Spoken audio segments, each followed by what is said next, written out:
가정예배 드리는 곳마다 하나님께서 은혜 주시고 응답하실 것을 확신합니다. 가정예배는 축복의 통로입니다. 신앙고백 드립니다. 나는 전능하신 아버지 하나님, 천지의 창조주를 믿습니다. 나는 그의 유일하신 아들, 우리 주 예수 그리스도를 믿습니다. 그는 성령으로 잉태되어 동정녀 마리아에게서 나시고 본디오 빌라도에게 고난을 받아 십자가에 못 박혀 죽으시고 장사된 지 사흘 만에 죽은 자 가운데서 다시 살아나셨으며 하늘에 오르시어 전능하신 아버지 하나님 우편에 앉아 계시다가 거기로부터 살아있는 자와 죽은 자를 심판하러 오십니다. 나는 성령을 믿으며 거룩한 공교회와 성도의 교제와 죄를 용서받는 것과 몸의 부활과 영생을 믿습니다. 아멘. 가정예배 말씀은 마태복음 11장 2절로 6절입니다. 기도합니다. 영광과 감사와 찬송이 우리 하나님께 있습니다. 하나님을 사랑하며 예배합니다. 주의 보혈을 의지하오니 우리의 모든 죄와 허물을 사하시고 가정마다 하나님을 높여 예배하며 찬송할 때에 하나님 영광을 받으시고 사모하는 모든 영혼과 가정들마다 하나님의 선하신 뜻 가운데 응답하여 주시기를 원합니다. 종을 낮추시고 겸손하게 하시고 오직 말씀의 도구만 되게 하옵소서. 오늘 우리 가운데 말씀하실 하나님을 사모하는 중에 기다립니다. 예수님의 이름으로 기도합니다. 아멘. 2절 봅니다. 요한이 옥에서 그리스도께서 하신 일을 듣고 제자들을 보내어 예수께 여짜오되 오실 그이가 당신이오니까 우리가 다른 일을 기다리오리까. 예수께서 대답하여 이르시되 너희가 가서 듣고 보는 것을 요한에게 알리되 맹인이 보며 못 걷는 사람이 걸으며 나병 환자가 깨끗함을 받으며 못 듣는 자가 들으며 죽은 자가 살아나며 가난한 자에게 복음이 전파된다 하라. 누구든지 나로 말미암아 실족하지 아니하는 자는 복이 있도다 하시니라. 아멘. 오늘 이 말씀이 저와 여러분과 여러분의 가정에 응답이 됨을 확신합니다. 여러분, 우리가 신앙생활 하다가 낙심하고 실족하여 신앙을 떠난 분들이 의외로 참 많은 것을 봅니다. 여러분 앞으로 신앙생활 하면서 실족할 수 있는 그런 문제들이 있을 수 있습니다. 그런 문제들이 일어날 수 있습니다. 그럴 때 잘 견디며 이겨나가십시오. 오늘 6절 말씀 보면 누구든지 나로 말미암아 실족하지 않은 자는 복이 있다 그랬습니다. 실족 너머에 이걸 넘어가면 그 너머에 복이 있습니다.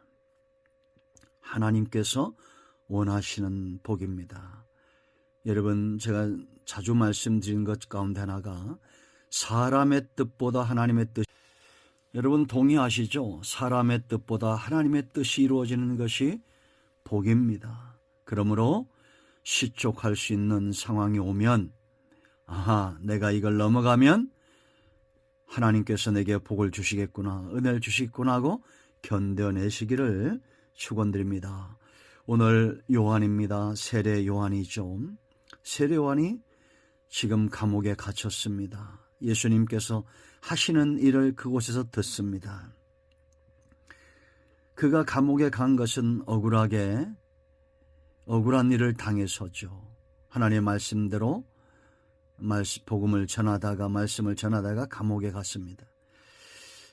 그때 예수님께서 행하신 일을 듣고 제자들을 보내서 오실 그이가 당신입니까? 라고 묻습니다. 아니면 우리가 다른 일을 기다릴까요? 이렇게 말한 이유가 있습니다.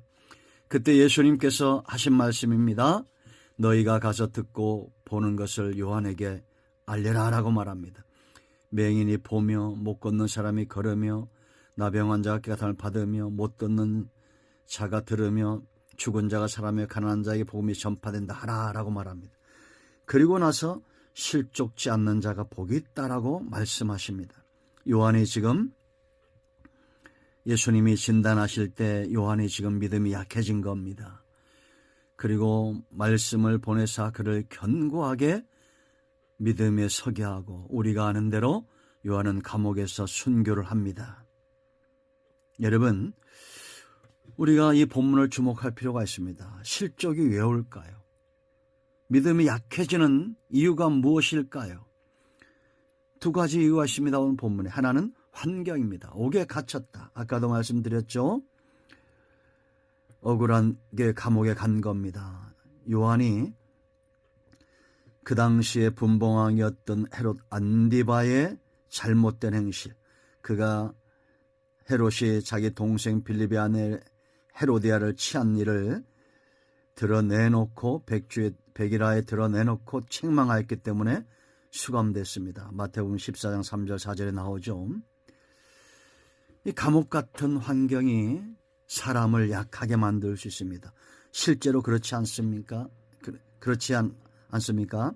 내가 원치 않는 환경, 원하지 않는 사람들, 내 뜻대로 되지 않을 때 우리는 믿음이 약해질 수 있다라는 겁니다.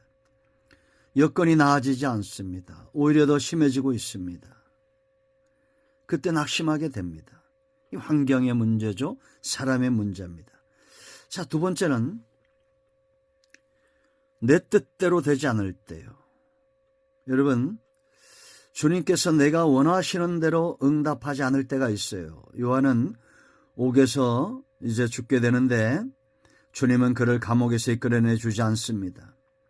요한이 선포한 메시아는 어떤 메시아세요? 도끼가 나무뿌리에 놓였다고 말하죠. 독사의 자들아 회개하라고 말합니다. 심판의 주 악인들을 징벌할 통치자로 설교했습니다. 예수님 당시에 열심 당원들이 있었어요. 우리나라로 치면 우리가 일제 치하에 독립을 위해서 수고했던 많은 분들 가운데 어떤 이들은 과격했죠. 그런 열정적인 마음을 갖는 자들은 지금도 있습니다.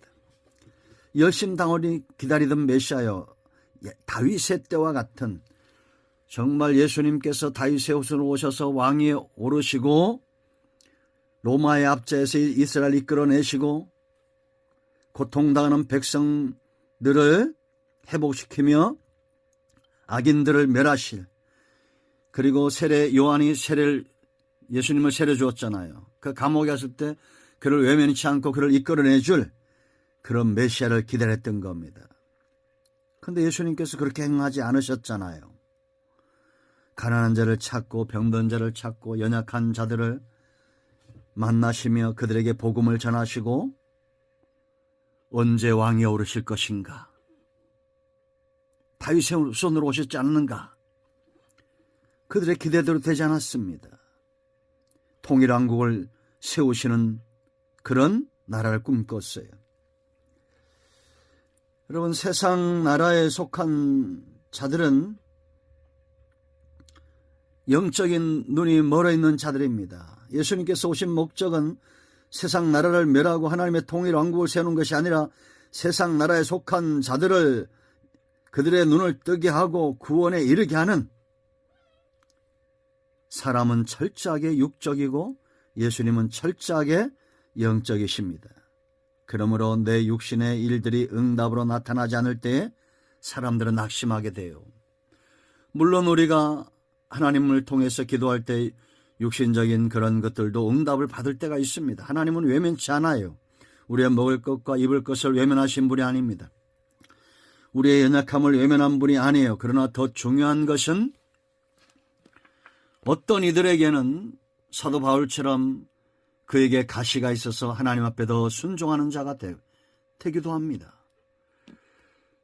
그러나 병든 자가 일어나고 맹인들이 보고 죽은 자가 살아나고 이런 기적과 표적도 있었습니다. 그리고 가난한 자, 심령이 가난한 자들에게 복음이 전파되어 하나님의 나라가 세워지는, 이게 결말이죠. 중요한 것은 내 육신적인 것이 응답되냐 안 되냐의 문제가 아닙니다. 하나님의 나라 백성으로 내가 내 중심이 하나님 앞에 어떻게 서 있느냐. 가난한 자에게 복음 그랬습니다. 심령이 가난한 것. 심령이 가난한 상태로 하나님의 나라의 복음을 사모하며 하나님 나라 백성으로 살고 있느냐가 중요한 겁니다. 오늘 하나님께서 저와 여러분에게 억만금을 주실 때 내 영혼이 피폐해지고 망한다면 그렇게 하시겠습니까? 감당할 만한 은혜, 감당할 만한 시험을 통해서 우리를 하나님의 나라 백성 삼으신다는 것 기억하시고 종의 뜻이 아닌 주인의 뜻, 인간의 뜻이 아닌 하나님의 뜻이 이루어지는 것이 복이다라는 겁니다. 자, 이제 이렇게 실족하려는 자들에게 주님의 처방이 뭐예요? 두 가지입니다. 듣고 보아라라는 겁니다. 요한의 제자들에게 너희는 가서 듣고 본 바를 말하라는 거예요. 여러분, 예수님이 말씀하신 5절의 말씀들은 구약 예언의 실현입니다. 이사야 35장 5절과 6절과 42장 7절, 61장 1절입니다. 하나님의 나라가 세상 나라처럼 작은 것이 아니라 광범위하고 포괄적이고 누구든지 다 와서 구원을 얻고 생명을 얻는 그런 길들이 열려졌다라는 겁니다. 보고 듣고 체험할 때 믿음에 서게 되어 있습니다. 나타나는 현상만 보지 말고 메시아의 하나님 되심과 예수님의 손길이 닿는 곳마다 사람들이 어떻게 회복되어졌는지, 그들의 영안이 밝아지고 그들이 하나님 나라 백성으로 살고 있는 것을 가서 보여주라는 겁니다. 여러분, 성도가 세상에서 보여줘야 되고 들려줄 것은 단지 현상이 아니야. 내가 기도했더니 이것이 응답받았다. 그게 아닙니다. 내가 이런 하나님께서 행하시는 기적을 통하여, 주님이 행하시는 그 일을 통하여 내가 믿음에서 있음을 세상으로 보여주는 겁니다. 행하는 그 일을 인하여 나를 믿어라. 요한복음 14장 11절 이하에 말씀하고 있어요. 내가 보고 듣고 믿음에 서 있는 것을 보여줘야 됩니다. 예수님이 메시아 된 것 현상만입니까? 아닙니다. 예수님의 속성과 예수님이 행하신 일들을 우리가 보고 알 수 있습니다. 나로 말미암아 실족지 말라라고 말합니다. 6절 두 번째 처방이에요. 나로 말미암아. 여러분, 우리가 예수님 믿는 것 때문에 어려움을 당할 수 있습니다. 그럴 때 우리는 실족지 말아야 됩니다. 끝까지 견뎌내야 됩니다. 하나님께서 내 뜻대로 응답하지 않는다고 해서 하나님은 전능하지 않고, 요한이 옥에서 나오지 못하고 순교했다고 해서 하나님의 계획은 틀어졌습니까? 아니잖아요. 그가 실패했습니까? 아닙니다. 아직 온전하지 않은 세상에서 하나님의 계획이 때로 더디게 보일 수 있습니다. 그러나 가장 분명히 이루어지고 있는 것은 하나님의 뜻입니다. 그러므로 여러분, 끝까지 견디십시오. 마태복음 24장 13절 끝까지 견디는 자가 구원을 얻을 것이다 라고 분명히 말씀하셨습니다. 내 뜻이 아닌 하나님의 뜻이 이루어지도록 여러분, 어떤 환경, 어떤 어려움이 와도 먹구름 뒤에 태양이 있듯이 하나님은 여전히 일하십니다. 하나님의 계획은 반드시 이루어집니다. 그러므로 견디며 인내하는 지혜가 필요합니다. 할렐루야. 응답이 오늘도 저와 여러분의 가정에 임하였습니다. 이제 합심해서 기도하시고 가정의 마무리 기도하시고 주님 가르친 기도로 예배를 마치시면 되겠습니다. 하나님을 찬양합니다. 아멘. 할렐루야.